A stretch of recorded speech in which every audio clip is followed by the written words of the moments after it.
So this is the users, this is Google.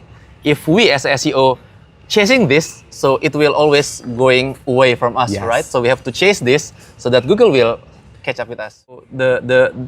What the new sites should do is build the brands, and what exactly the indicators? I mean, like, is it like a search volume of the brand getting Search volume increased? of brand is a big one, yes. Of Okay. course.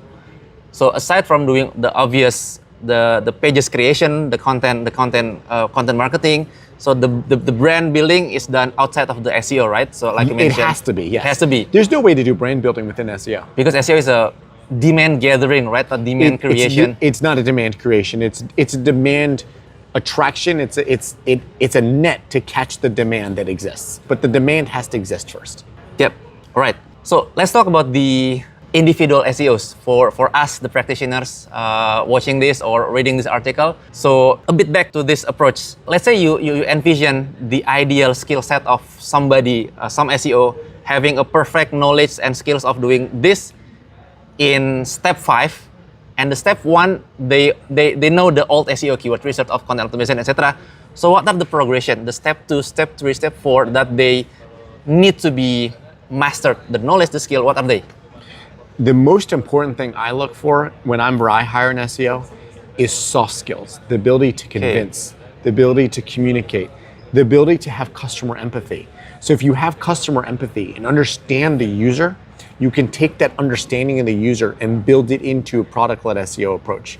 If you don't have customer empathy, then you can't go anywhere. A male can build a great website that's targeted just at females if they have customer empathy. If they don't, they're just making assumptions and they have not acknowledged and they have not aligned with the customer values. So you want someone that has great soft skills. They have customer empathy. They have the ability to understand. They have the ability to communicate, and they have the ability to convince. When it comes to being a successful SEO practitioner, SEO practitioners aren't creating anything, they're architecting. They're getting others to do the things they need. So if you don't have good soft skills, you can't get anyone to do anything. Even the person with the best hard skills, like they can do great keyword research or they're great at technical SEO. Building links. Building links. If they can't get those, maybe building links is separate. But if you are not an engineer, but you're great at understanding what needs to be done from an engineering standpoint, but you can't convince anyone to do it, you can't do it. So I want someone who's mediocre at understanding internal linking, mediocre at understanding code, but really good at getting other people to teach them and help them and to execute on what they need. So the first step is understanding the users, the empathy. The next step is the ability to convince and organize and getting those buy-ins. Yes. Basically. Right. Okay, I think last one is interesting. For me, it's interesting. I think the last chapter, the summary, it is said that this one. So when I reread the book before today, basically I already copy paste this. So you say that SEO is an art and there is no rule book. Even Google or Bing engineers who spend their days tweaking search algorithm cannot predict exactly how an individual site might be visible in search. So I think that's why John Mueller or Gary Illyes or anybody from the Google team sometimes giving the so politically correct answer and not so clear, because probably this. So I mean, like, my question is, why did you write that statement? I mean, like, do you know them personally that they said maybe off the record that we don't really know how it works? So just really curious with the part. Because I'm a prophet. I predicted AI. Because what again? I'm a prophet. I predicted AI. No. A prophet. You have followers, Yes. I received a dream and it came. You put it on a tablet? Yes. The reason I wrote that is because I have friends that are engineers, Google engineers, and I've talked to them about the algorithm. Google is 25 years old. Yeah. It's rules stacked upon rules stacked upon rules. And this is, I mean, I when I wrote it, AI existed and I was thinking of AI, but it really goes beyond AI in that there's machine learning and that there's a rule and then there's many rules that all combine and collide with each other. So I came up with this, and this was many, many years ago, when I mentioned to a friend who was a Google engineer something I saw at SurveyMonkey, where a page was 404 and a different page started ranking, and it surprised me. And this engineer started asking me lots of questions, asked me to describe it and what we did. And I realized what happened that I saw was not because of a if this then that rule. It It's was a very combination complex. of 60 different if this then that's, basically algorithms. Yeah. And it resulted in that. So John Mueller or Gary List, they can't tell you how something's going to be. They know some basic rules. And if Yeah. it's obvious, like, oh, you bought links? Okay, you're penalized here. But I have seen sites that I knew were penalized because of bought links. They received a notification, but they didn't see any traffic decrease because rules combined with rules. see. So there's no hard, like, Google of today is not a list of very defined rules, which is why when I think about the Google API leak, yes, it's some things, but we don't know how it's used, when it's used. Maybe something is not supposed to show up, but when it's newsworthy, it does. Maybe a link from Forbes shouldn't count, but when it is a link from this author on Forbes, it does count. So it's rules upon rules upon rules, which is why I believe it's an art. You really want to understand the user, align with the user. There's no rule book. And again, I wrote this before we saw ChatGPT. With AI, there's definitely no rule book because it's machine learning. Google itself can't predict the result, which is why they were so embarrassed with AI overviews. They didn't know AI was going to tell you to put glue on pizza.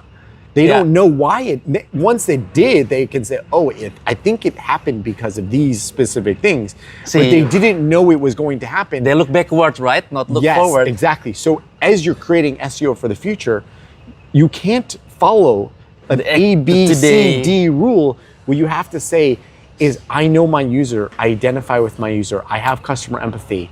I'm going to build for this scenario because that's what I think the user will be looking for. And I hope Google will understand that. It may not, but at least you're aligning with the user. So this is the users, this is Google.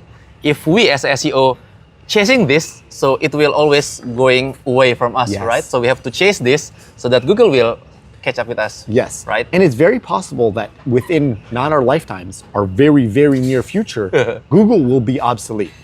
Can be. Maybe users will use Meta. Maybe they'll use Apple. Maybe they'll use something else. So if you only chase Google, Skills go your up. Might your go up. skill set will go away. But if you say that I chase my user, I know that my Gen Z user is going to look for information with video. I want to go to the best video platform. You'll never be surprised because you're always going exactly where your user's going. I see. Last question that I haven't put it before, but since you mentioned AI overview, so that Indonesia hasn't got the public release of the AI overview, and in US is already there. And could you tell me more? I mean, like last May when it's released, it gets embarrassed. Google embarrassed from the result, and I read the article that it gets even less queries showing the AI overviews, right? 7% or so, I think. I don't think there's an accurate number. What's important for all SEOs to remember about Google is that Google's primary target and their stakeholder in everything they do, it's sad to say this, is the shareholder. It's the public shareholder of Google. It's not a single employee. It's not the algorithm. It's not a website. It's a shareholder. So if the stock price goes down, everyone suffers. If the stock price goes up, everyone at happy. Google benefits.